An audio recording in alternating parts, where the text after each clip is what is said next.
episode 9. Wrong mat. Wrong mat. It's warmer here, Mike. Yeah, but they're gonna complain about the sound. Oh. All right. What's up, guys? Whoa, my back's a little tight today. What's going on? Let me go get my jacket. So, welcome to episode 9, I think. 9 or 10? 9.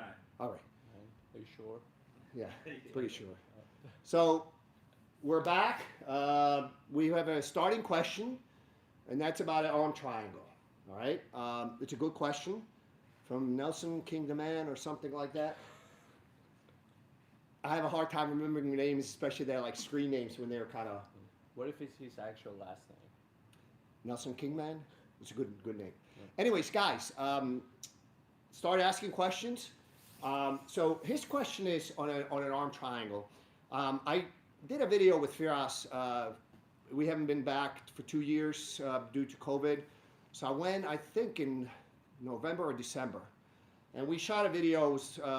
A big portion of it was devoted to arm triangle, which I believe is a highly underutilized weapon in Jiu-Jitsu and MMA, because a lot of times in MMA, when people tend to defend the back and they're giving you an arm triangle. And same thing in Jiu-Jitsu, like when I train with Enrique, if I mount or I'm hunting for the back, a lot of times he gives me an arm triangle. So there's some finer points to doing that submission. So I'm going to show you my way, and it's highly effective, guys. I've generally pretty much any choke I teach, I've put people out with it. And usually, you know, the submissions come from the fact that I believe a lot of people don't consider it threatening, but they cannot escape. The funny part is usually when somebody goes for a joint lock, people consider it highly threatening right off the bat because you feel pain, you feel tension. Whereas with chokes, a lot of times if you do it highly technically, it's not very threatening. You don't feel pain. You feel like, oh, you know, it's around my neck. I feel fine. Oh, crap. And they think they tap. Or they plan to tap, but by the time they actually think they're tapping, they're already out. And, you know. So. I did tap though. Yeah, in your dreams. So guys, one of the things for an arm triangle, a lot of times in MMA, it's the same thing. You know, you kind of, the guy's pounding and it's here. So a couple of things. First, I will use my outside hand to make sure that I pull his head up and towards me. I want to have my forearm flush with the floor, okay? This is key. This is very important. So notice that both my palm and my elbow is touching the floor. This is critical. If you, like this, you're not going to get a clean choke, all right? So, and the outside hand makes that happen. Second thing, I'm going to connect palm to palm. No fingers, no thumbs, palm to palm. And now as I dismount. So right now I'm on Enrique's chin, okay? So as I dismount, when I start to melt down, this is when I sort of notch my shoulder just below his jawline. This is when the choke's coming on. So guys, you need to just slowly, don't use a lot of strength. You drive your shoulder forward. And you don't need a lot of strength to finish a very strong constriction, okay? So I'm gonna do it without a partner, without Enrique, so you guys can see the mechanics. So a couple of critical points. So when I get to the position, I'm going to use the outside hand to pull his head at the crown, guys, not at the neck, at the crown, up and towards me, which allows me to get my hand in deep. So make sure my elbow, my whole forearm is touching the floor. I connect palm to palm, and then I just melt. And then guys, also one of the big failures is the head use. You need to push with your head, okay? Notice what I'm doing, how my head is positioned. It's not like this, looking at him. You know exactly where he is. Look at what happens to and then I just roll my shoulder forward. Notice what happens to my structure when I look at him. Look at my structure. Pay attention to the V in my elbow on my left side when I start looking at him. Did you see that? It comes apart. It comes off. So you don't want that. You want to have this. This is the movement you want to use with your head. I tell people, you know when you don't have the headset? So you bought the latest iPhone 35, okay? At this point, it's probably $18,000. You did not have enough money left over for a headset. You're talking to your friend on your phone, okay? Because you're carrying groceries. But also you didn't have enough money left over to buy insurance. And suddenly you're crossing a river, a swamp, with both hands full of groceries. But what if you put it on speakerphone? You just put it on your pocket. Because if you do this, the phone drops in the water. It's too late now. So this is the movement that you're going to be using with your head when you're choking somebody with an arm triangle. Just like you had an $18,000 phone without insurance to your friend, talking to your friend. This is the movement, guys. The head movement is critical. Do not look at him. I can't tell you how many people start looking. The shoulder comes off. This is not what you want to have. So I'm going to go over the mechanics again with Enrique. And then I'm going to go over a couple of, you always want to have follow-ups, okay? So I'm hunting for Enrique's back. He gives me an arm triangle. I'm going to make sure that it's tight. Connect palm to palm. Dismount. And shoulder forward. Okay? You always want to have follow-ups because maybe if your angle is off, it's enough pressure for the guy, however, may not be tapping. One thing that you need to know, anytime you're doing an arm triangle and you start to feel that this is how the guy defends properly. The way to defend for him is just to put his outside hand underneath my torso and start turning towards me. Generally speaking, if I have this, I will finish, even if he starts doing the right thing. And by the way, I'm doing it on my left side. That's not my better side. My right side is better side. So as I come off, Enrique's, so if I'm here, I will finish. This is going to happen. But if you start to feel, so he gets it in a little bit early, guys, it's just easy just to put your knee on the belly to maintain a dominant position, okay? So anytime you start to feel like the guy is not going to get choked, he's going to escape, knee on the belly is the answer to make sure he does not go to your back. Let's look at it one more time. So as I start to come off, knee on the belly. So even if I wind up kind of in Enrique's quarter guard or whatever you want to call it, there's other things I can do from here. So this brings me to one of the counters.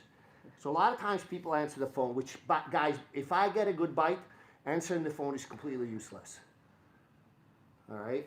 But if they do, you're going to swing your head underneath into this hole, and there's a very strong shoulder lock. Guys, do it nice and easy when you first do it, because it becomes very, very tight very, very quickly. All right? So answering the phone is useless. Yes, a guy that is very strong, if he anchors, I will not be able to move his wrist. Generally, people tend to be weaker here than down here. So once he answers the phone, he actually anchors on his head. So we're going to do that where he anchors on his head. Don't let me get your wrist. So answer the phone.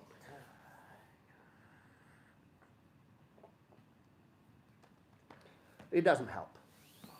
So the point is, if he's focusing on protecting his arm, you know, I focus on the carotid with my shoulder. I have found through unintentional experimentation in college where I accidentally hit myself under my chin with a metal bar, that you don't need to cut off blood flow to both carotids. One is enough. It's going to take a little bit longer, but it will work. The one that is effective, arm triangle, the one that is effective is basically burying your hand under your leg. That is the one effective way to defend a well-executed, well-timed triangle, arm triangle. Mike, do we have any questions on this so far? So I want to focus, I want to make sure we answer the question because I believe it was primarily focused on, why, what's the mechanics of the shoulder forward. Again, the biggest mistakes people make is the elbow being off the floor, not using their head enough, and then it's just slight rotation.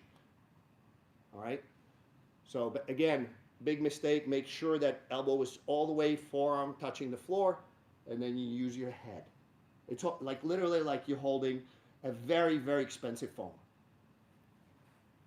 I believe that's going to give you a greater consistency in finishing.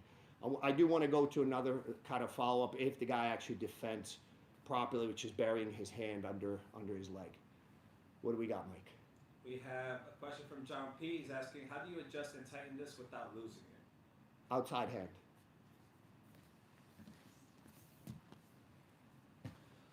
So I'm here. This is critical. And head usage. So right now I'm just using my head to. Oh, okay. I need oxygen. So right now, initially, I'm using my head to make sure he doesn't slip his arm. But once I go into the finish, then I go into this sort of holding the very expensive iPhone with my head mode. I'm the very expensive iPhone. Thank you. Yeah. Just like any iPhone, pain in the ass. And Gilbert Lopez is asking, how do you avoid getting bridged out? You want to try the bridge? Okay, but Probably from the mount, not from the side. From here? Here I can't at all. Yeah, go ahead, bridge. I'm not going to squeeze.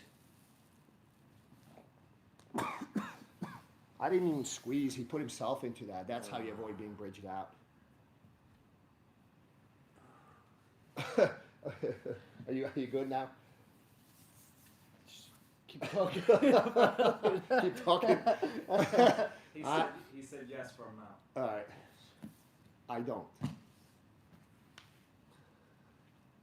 So go bridge me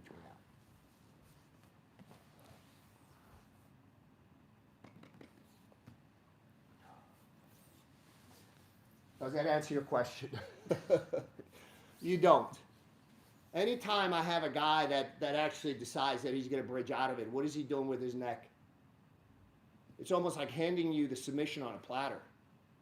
Anytime, and this works for same thing for a cross-collar choke. If you have a cross-collar choke from the mount, and the guy decides to bridge out and wind up on top, just maintain the choke, guys. Maintain the constriction. It's gonna kick in turbocharge down. He followed up with, as soon as my arm is under the head and mount, they bridge. Like in the early stages, like as soon as he got gets even. He might just be with the cross face and that's it. here. Yeah, but do I have the arms? All right. So you have to set it up. Oh, come on.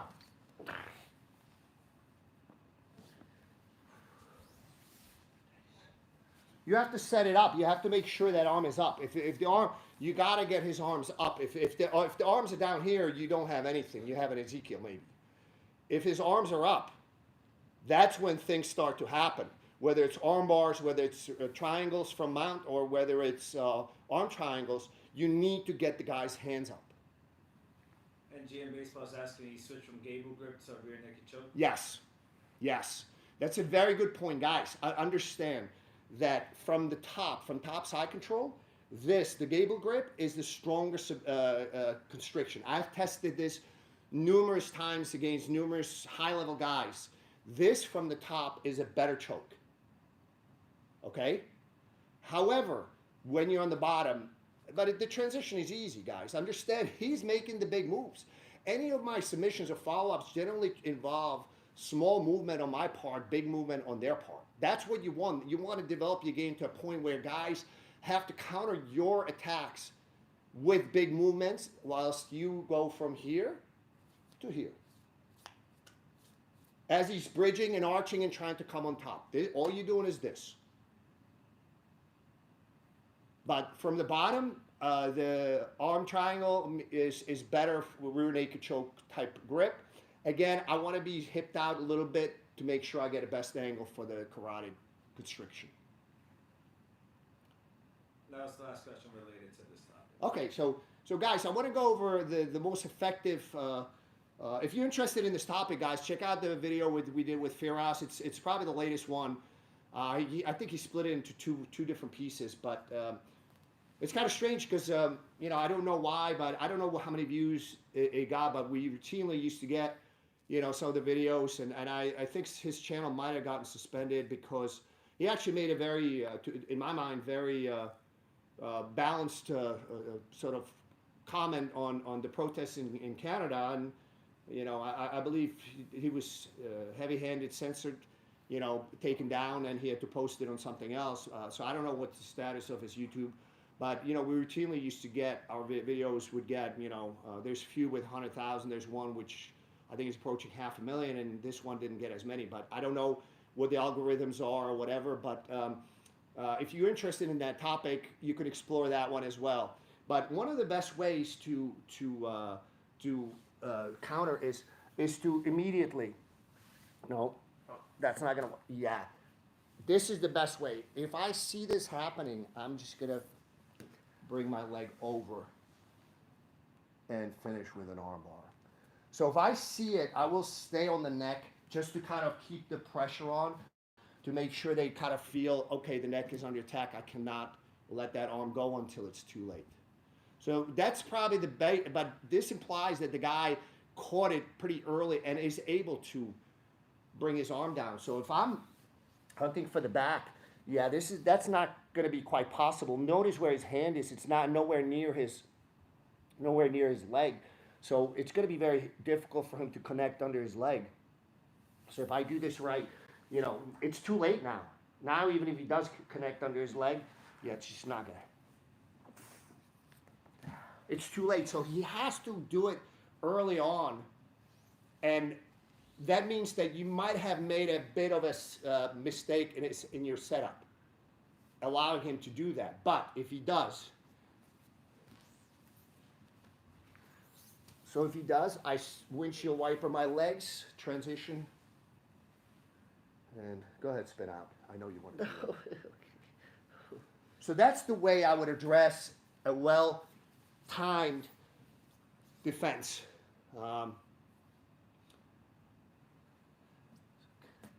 Piece of a mop from mopping. Mike, do we have any follow-up questions on this particular counter, the latest one? I'm a big fan, guys. I always like when you go from choke to a joint lock. It's a good combination because sometimes people are very good at defending one, not necessarily as much on the other. So sort of cycling from one to the other. But you don't want to be going like back and forth. You know, it kind of drives me crazy to see, you know, a guy doing 18 moves to get a submission. First of all, I've seen some of them, the technical abilities or technical execution of that is pretty bad. I'm pretty sure that you're not going to get to attack number 2 or 3. You're going to be stopped at attack number 1 because it's poor.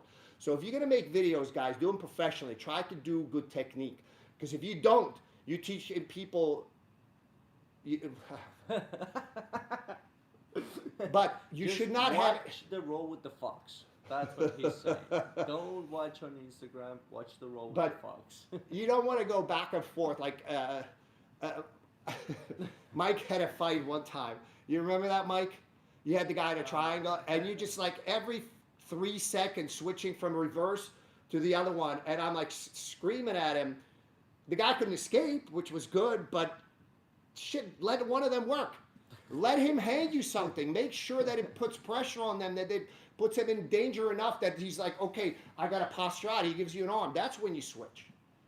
Make them give you something on a platter so you can take it home. Put it on your fireplace. That was actually GM Baseball's question. He was like, that's the hard part. Switch attacks, but don't switch too much. Yes. That's, guys, again, watch for the triggers. This is a very important concept. You know, when I wrote the book, it's a pamphlet. You know, some guys complain it's not enough words. I'm not a wordy guy. I try to just, here's a picture. Here's I wanted more pictures of you.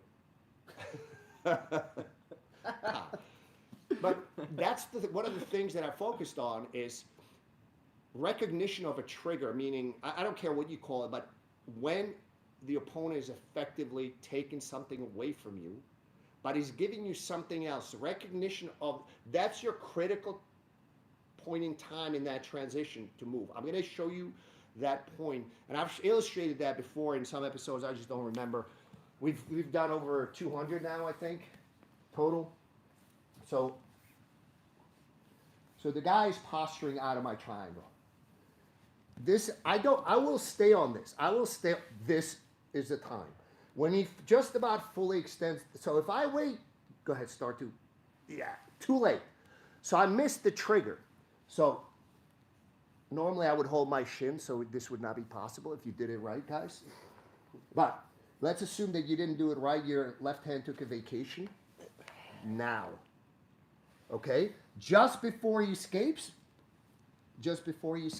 now.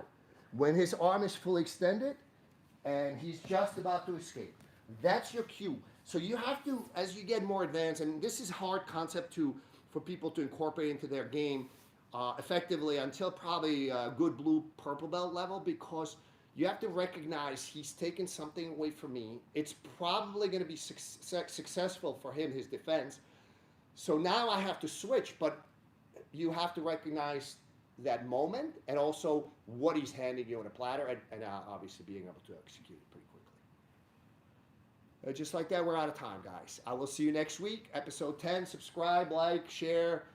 Don't critique. No, you can critique. Well, don't watch Instagram videos. No. Okay. Guys, there's some real good ones, but there's some guys that I'm thinking, man, you like, some of these guys have a good following, and I'm looking at it, it's like, man, who the hell will do it? I just watched this. So I'll get an armbar, people.